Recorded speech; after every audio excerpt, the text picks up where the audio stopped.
চট্টগ্রামে মানবাধিকার ও নারী অধিকার বিষয়ে সরকারি কর্মকর্তাদের সক্ষমতা বৃদ্ধি প্রশিক্ষণ অনুষ্ঠিত হয়েছে।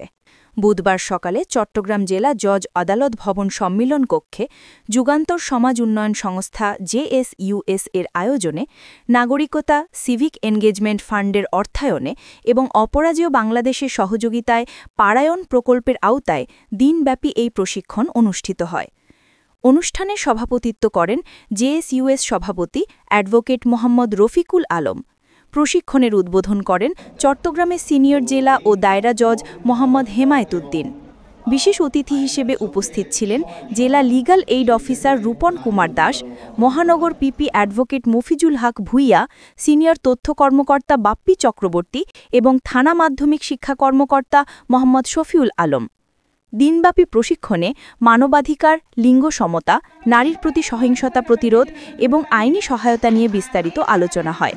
প্রশিক্ষণ শেষে বক্তব্য রাখেন জেএসইউএস নির্বাহী পরিচালক ইয়াসমিন পারভিন। তিনি বলেন, সরকারি বেসরকারি সহযোগিতায় সহিংসতামুক্ত মর্যাদাপূর্ণ সমাজ গড়ে তোলাই আমাদের লক্ষ্য। প্রশিক্ষণে বিভিন্ন সরকারি দপ্তরের কর্মকর্তা, শিক্ষক, সমাজকর্মী ও নারী মুক্তি সঙ্গী দলের প্রতিনিধিরা অংশ নেন।